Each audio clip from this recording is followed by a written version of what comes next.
happy to join with you today in what will go down in history as the greatest demonstration for freedom in the history of our nation.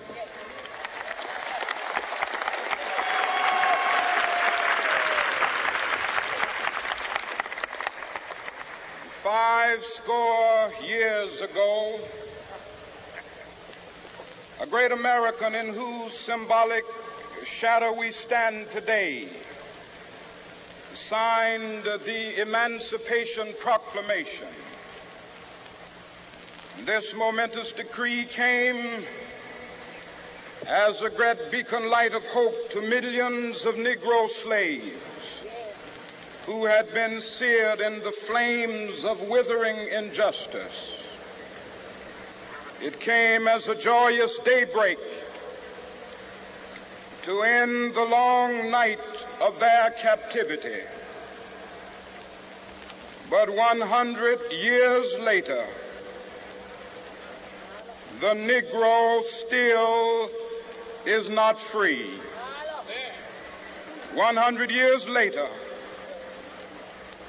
the life of the Negro is still sadly crippled by the manacles of segregation and the chains of discrimination.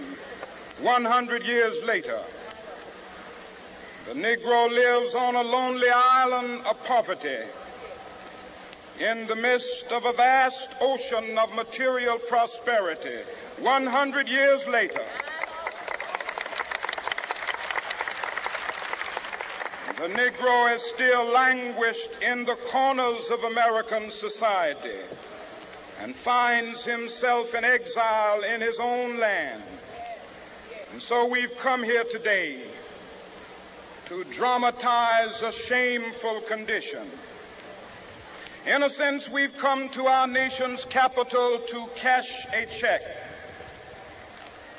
When the architects of our republic wrote the magnificent words of the Constitution and the Declaration of Independence, they were signing a promissory note to which every American was to fall heir.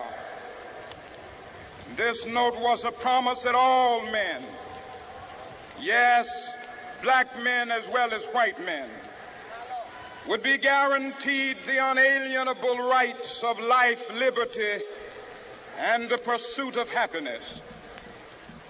It is obvious today that America has defaulted on this promissory note insofar as her citizens of color are concerned. Instead of honoring this sacred obligation, America has given the Negro people a bad check, a check which has come back marked insufficient funds.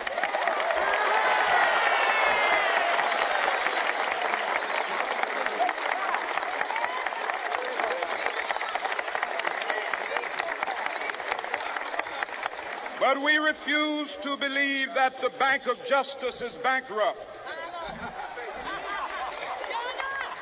We refuse to believe that there are insufficient funds in the great vaults of opportunity of this nation. And so we've come to cash this check, a check that will give us upon demand the riches of freedom and the security of justice.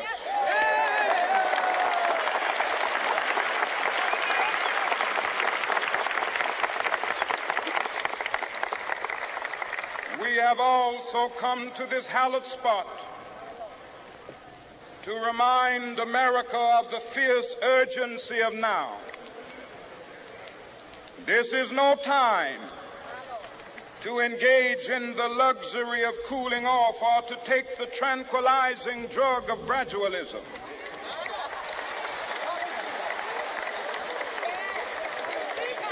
Now is the time to make real the promises of democracy. Now is the time to rise from the dark and desolate valley of segregation to the sunlit path of racial justice. Now is the time to lift our nation from the quicksands of racial injustice to to the solid rock of brotherhood. Now is the time to make justice a reality for all of God's children. It would be fatal for the nation to overlook the urgency of the moment. This sweltering summit of the Negro's legitimate discontent will not pass until that is an invigorating autumn of freedom and equality. 1963 is not an end, but a beginning. Those who hope that the Negro needed to blow off steam and will now be content will have a rude awakening if the nation returns to business as usual.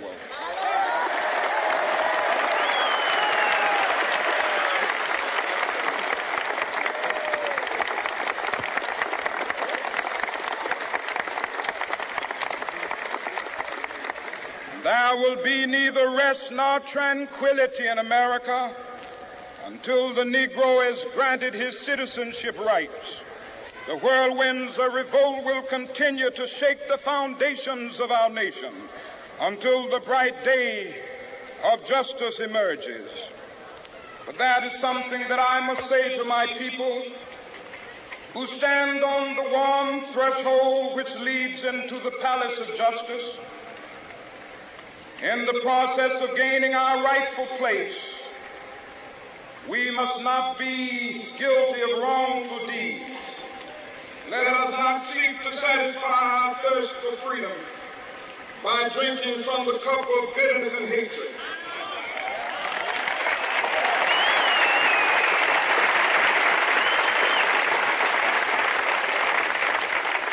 We must forever conduct our struggle on the high plane of dignity and discipline. We must not allow our creative protest to degenerate into physical violence. Again and again, we must rise to the majestic heights of meeting physical force with soul force. The marvelous new militancy which has engulfed the Negro community must not lead us to a distrust of all white people. For many of our white brothers, as evidenced by their presence here today, have come to realize that their destiny is not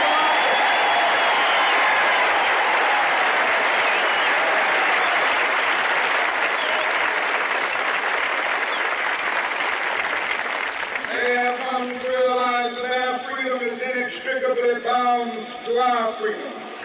We cannot walk alone. As we walk, we must make the pledge that we shall always march ahead. We cannot turn back. There are those who are asking the devotees of civil rights, when will you be satisfied? We can never be satisfied as long as the Negro is the victim of the unspeakable horrors of police brutality. We can never be satisfied as long as our body is heavy with the fatigue of travel, cannot gain lodging in the motels of the highways and the hotels of the city.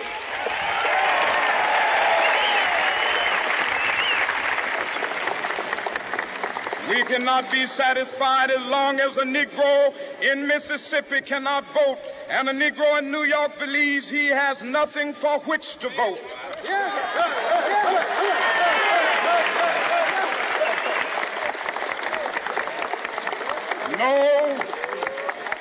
No, we are not satisfied, and we will not be satisfied until justice rolls down like waters and righteousness like a mighty stream.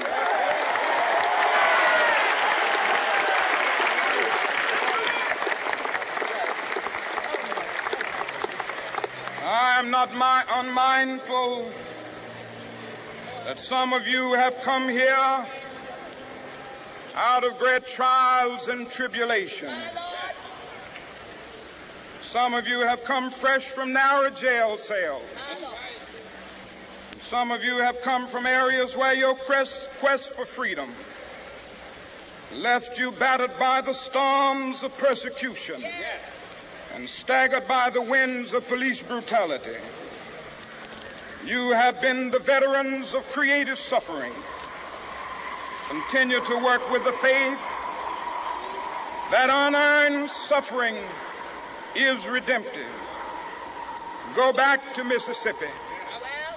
Go back to Alabama. Go back to South Carolina. Go back to Georgia.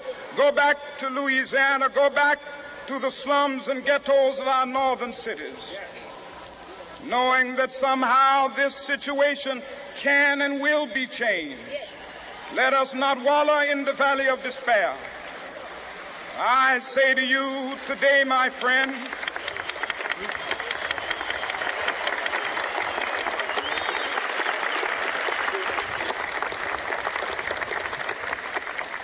so even though we face the difficulties of today and tomorrow, I still have a dream. It is a dream deeply rooted in the American dream.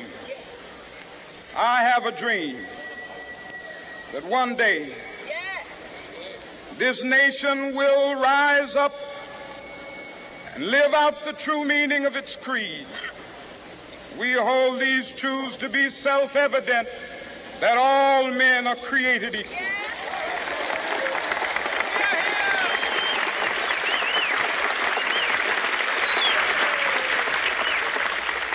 I have a dream that one day on the red hills of Georgia, the sons of former slaves and the sons of former slave owners will be able to sit down together at the table of brotherhood.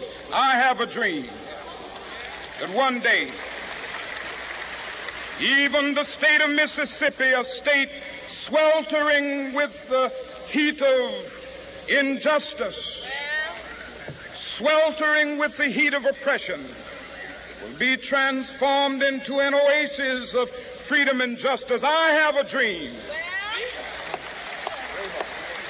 that my 4 little children will one day live in a nation where they will not be judged by the color of their skin, but by the content of their character. I have a dream today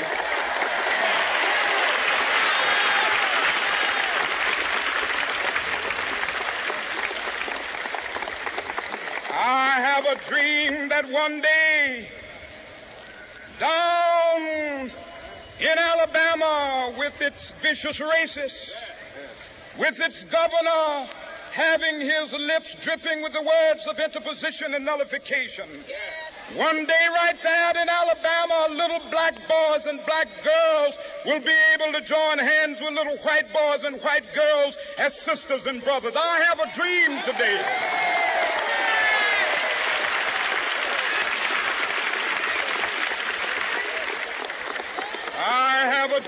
that one day every valley shall be exalted, and every hill and mountain shall be made low. The rough places will be made plain, and the crooked places will be made straight. And the glory of the Lord shall be revealed, and all flesh shall see it together. This is our hope. This is a faith that I go back to the South with. With this faith, we will be able to hew out of the mountain of despair a stone of hope. With this faith, we will be able to transform the jangling discords of our nation into a beautiful symphony of brotherhood. With this faith, we will be able to work together, to pray together, to struggle together, to go to jail together, to stand up for freedom together, knowing that we will be free one day. This will be the day.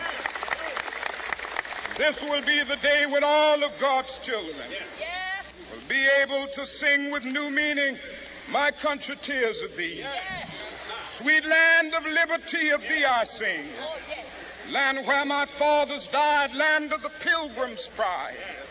From every mountainside, let freedom ring. And if America is to be a great nation, this must become true. And so let freedom ring. From the prodigious hilltops of New Hampshire, let freedom ring. From the mighty mountains of New York, let freedom ring. From the heightening Alleghanies of Pennsylvania, let freedom ring. From the snow-capped Rockies of Colorado, Let freedom ring from the curvaceous slopes of California. But not only that, let freedom ring from Stone Mountain of Georgia. Let freedom ring from Lookout Mountain of Tennessee. Let freedom ring from every hill and molehill of Mississippi, from every mountainside. Let freedom ring, and when this happens, when we allow freedom ring, when we let it ring from every village and every hamlet, from every state and every city, we will be able to speed up that day when all of God's children, black men and white men, Jews and Gentiles, Protestants and Catholics, will be able to join hands and sing in the words of the old Negro spiritual, free at last, free at last. Thank God Almighty, we are free at last.